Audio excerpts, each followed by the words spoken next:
Pengunjuk rasa berkumpul di Place de la République di Paris sebagai bentuk solidaritas dengan rakyat Iran. Demonstran mendengarkan pidato sambil memegang spanduk dan plakat bertuliskan kecaman kepada Amerika, Israel, dan membela Iran.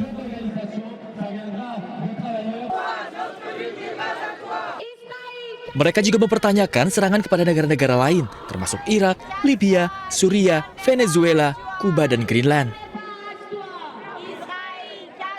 Melihat aksi-aksi tersebut, mereka mempertanyakan Amerika Serikat dan Israel yang mengklaim sebagai penjamin kebebasan dan keamanan di tingkat internasional. Massa juga memperingatkan terhadap pengabaian hukum internasional yang membahayakan masyarakat dunia. Tak hanya menggugurkan pemimpin tertinggi Iran, sedangkan Amerika Serikat Israel juga menyasar sekolah anak perempuan dan infrastruktur umum lainnya.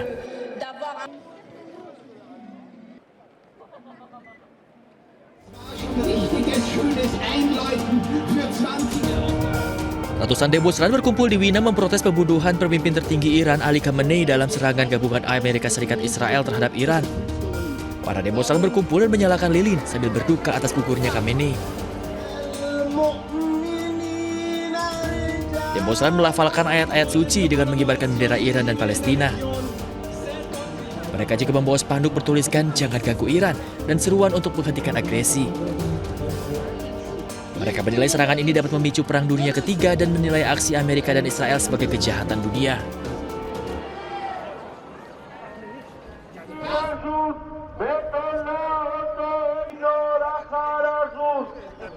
Aktivis, serikat pekerja, dan asosiasi berkumpul di luar Kedutaan Besar Amerika Serikat di pusat kota Athena, Yunani.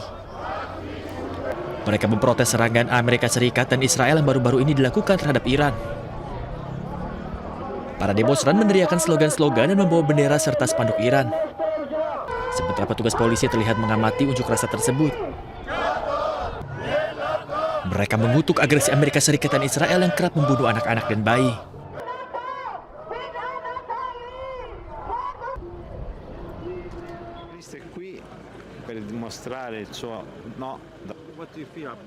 Para demonstran berunjuk rasa dengan membawa bendera dan spanduk bertuliskan pembangunan kembali komunis.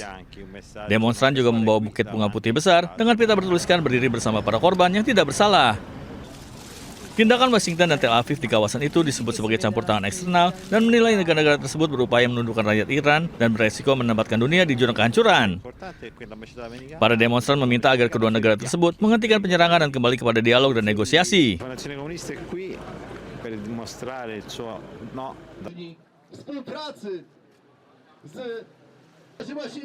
Sementara itu, sekelompok demonstran berkumpul di luar Kedutaan Besar Amerika Serikat di Warsawa, Polandia, menggelar unjuk rasa solidaritas dengan Iran dan mengutuk serangan Israel pada Iran. Plakat bertuliskan "Hentikan agresi terhadap Iran" dan papan bertuliskan "Amerika adalah penjahat", serta slogan-slogan anti perang mewarnai aksi demonstran di dekat kompleks diplomatik Amerika di Warsawa, Polandia. Para demonstran juga mengutuk serangan Israel pada Iran dan menyebut aksi ini sebagai pelanggaran kedaulatan serta sebagai aksi penjajahan terhadap negara berdaulat untuk menguasai minyak. Pihak berwenang Polandia pun mengerahkan sejumlah besar polisi di sekitar kedutaan dan meningkatkan keamanan di pusat kota Warsawa untuk mengendalikan aksi demonstrasi. First and most importantly, there is a renewed hope for the oppressed people of Iran, and we strongly support their right to determine their own future.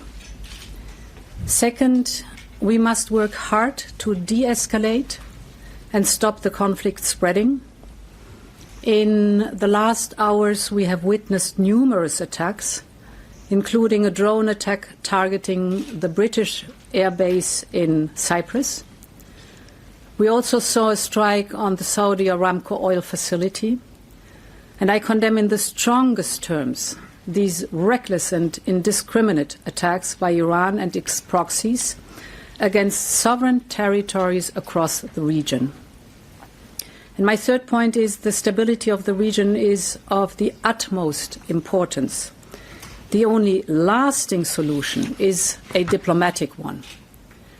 And this means a credible transition for Iran, the definite hold to both the nuclear and ballistic programs, and an end to destabilizing activities in the region.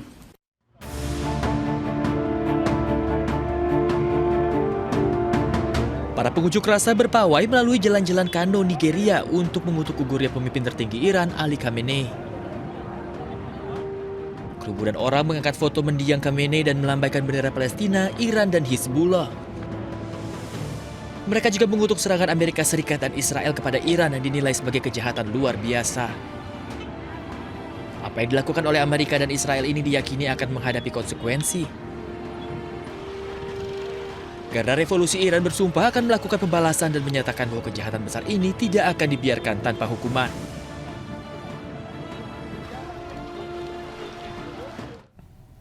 Kilang minyak Saudi Aramco sempat berhenti beroperasi usai terkena serangan pesawat nirawak atau drone. Sementara sebuah kapal tanker minyak diserang di Selat Hormuz, menyebabkan 4 awak kapal mengalami luka-luka.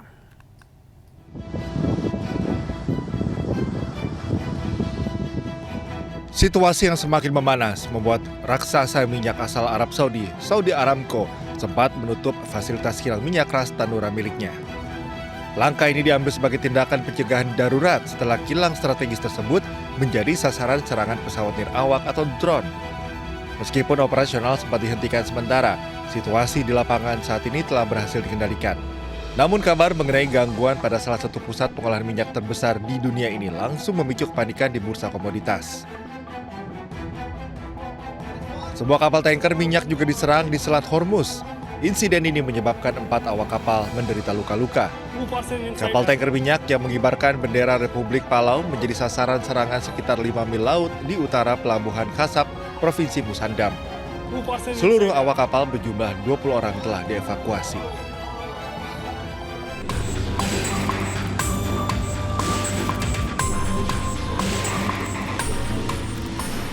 Iran menutup Selat Hormuz sebagai bentuk balas dendam atas serangan Amerika Serikat dan Israel. Penutupan Selat Hormuz ini bisa berdampak pada ekonomi dunia dan Indonesia.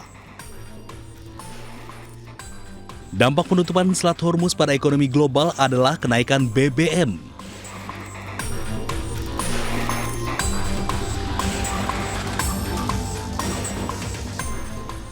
Penutupan Selat Hormuz juga akan berdampak pengiriman logistik dari Timur Tengah ke Eropa dan Amerika.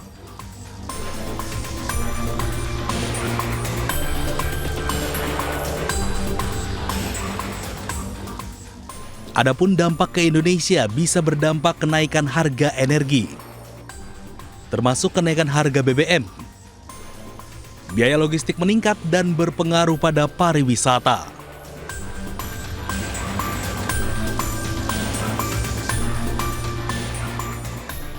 Jika konflik ini berkepanjangan, bukan tidak mungkin harga minyak akan naik, bahkan pasokan akan berhenti.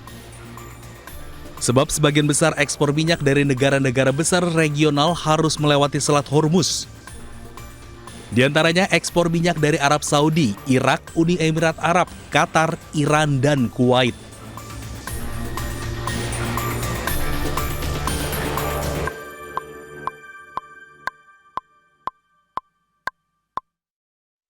Sementara itu, Presiden Prabowo Subianto memanggil Menteri SDM Bahlil Lahadalia untuk membahas penutupan Selat Hormuz. Bahlil menyebut hingga saat ini cadangan minyak aman hingga 20 hari ke depan.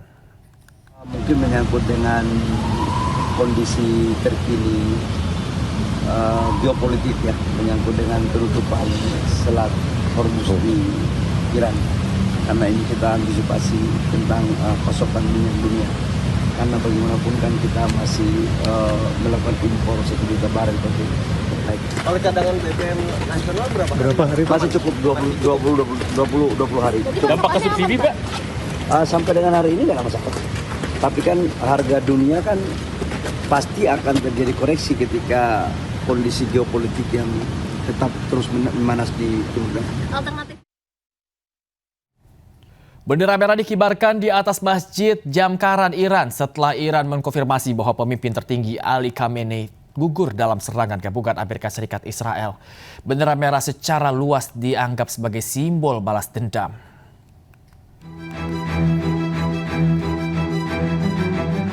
Bendera merah dikibarkan di atas Masjid Jamkaran Iran. Bendera dipasang pada tiang di kubah masjid dan dikibarkan petugas berseragam sambil memegang foto Khamenei. Di Iran, bendera merah secara luas dianggap sebagai simbol balas dendam dan dikibarkan selama periode konflik meningkat. Media pemerintah Iran melaporkan kematian pemimpin tertinggi Ali Khamenei pada hari Minggu. Teheran menyatakan 40 hari masa berkabung nasional dan 7 hari libur umum saat negara bersiap untuk upacara pemakaman. Amerika Serikat dan Israel melancarkan serangan gabungan sejak hari Sabtu. Sebagai balasan, Korps Garda Revolusi Iran juga melancarkan serangan rudal dan pesawat tak berawak yang meluas terhadap Israel.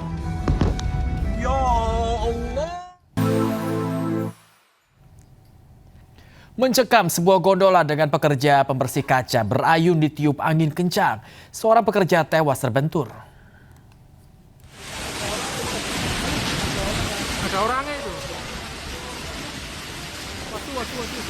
Dua pekerja bergelantungan saat diterpa angin kencang di atas apartemen di kawasan Surabaya Barat, Jawa Timur. Seorang pekerja yang tergantung bahkan terbentur dinding gedung. Dua pekerja terjebak di gondola yang berayun di ketinggian 25 lantai. Bahkan petugas kedaruratan kesulitan melakukan evakuasi terhadap para korban yang terjebak. Satu orang pekerja yang bergelantungan tewas dalam insiden tersebut, sementara seorang pekerja dalam gondola terluka dilarikan ke rumah sakit. Dievakuasi melalui lantai 25. 25 ya, jadi buka jendelanya. Ya, nanti dikomunikasikan sama pemilik gedung ya, jadi mungkin nanti dinaikkan. Kondisi gondola sudah berhasil diturunkan, namun evakuasi jenazah menunggu proses olah TKP. Dari Surabaya, Jawa Timur, Rahmat Ilyasan, iNews melaporkan. Pemirsa, seorang chef asal Prancis rela turun ke jalan membagikan takjil gratis untuk warga di kota Bandung, Jawa Barat. Sang chef menyiapkan hingga 200 porsi takjil untuk dibagikan secara coba-coba.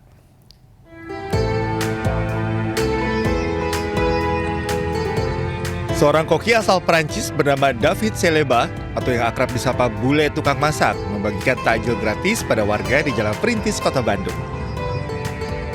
David sibuk menggoreng bakwan sayur di bawah tenda kecil miliknya. Tak hanya gorengan, ia juga membagikan minuman manis dan kurma untuk melengkapi menu berbuka puasa warga. Orang dewasa maupun anak-anak antusias dan antre menunggu menu takjil yang dimasak oleh sang bule. David kerap berpindah untuk membagikan menu takjil dan menyiapkan sekitar 200 bala-bala setiap hari. Ya, insya Allah selama Ramadan, tapi kalau di sini, di Klin 8, di Jalan Perintis, kita sekitar 5 hari. 5 hari di sini, nanti kita pindah ke Pengka, ke 1967, kafe restoran yang ada di sana. Nanti insya Allah pindah lagi. Ini bala-bala, yaitu vegetable fritter, the French. Kaget ya, kaget baru pertama lihat boleh masak di sini lama lagi bagi takjil. Lagi lewat pas lihat tuh bagi takjil pas ada air kita tah. Ibu emang orang sekitar sini atau? Enggak, orang sana Cilember. Aksi memasak takjil ini bukan kali pertama dilakukan. Sebagai seorang mu'alaf, ia mengaku kerap berbagi di bulan suci Ramadan. Dari Bandung, Jawa Barat, Yuniar Candika, iNews melaporkan. Ramadan membawa warna baru bagi pecinta kuliner di Kabupaten Jember. Salah satu menu yang tengah diburu adalah bakso tulangan iga kuah pedas. Selain enak dan gurih, juga sensasi kuah bakso yang juga dinilai berbeda.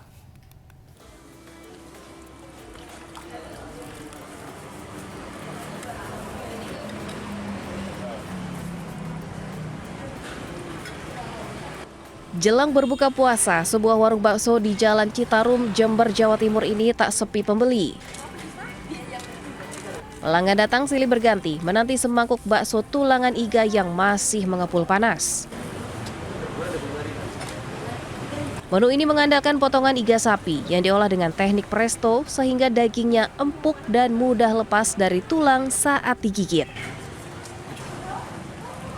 Kuahnya diracik dengan cabai rawit asli, menghasilkan rasa pedas yang kuat, namun tetap seimbang dengan sentuhan manis dan gurih khas Pendalungan, perpaduan cita rasa Jawa dan Madura.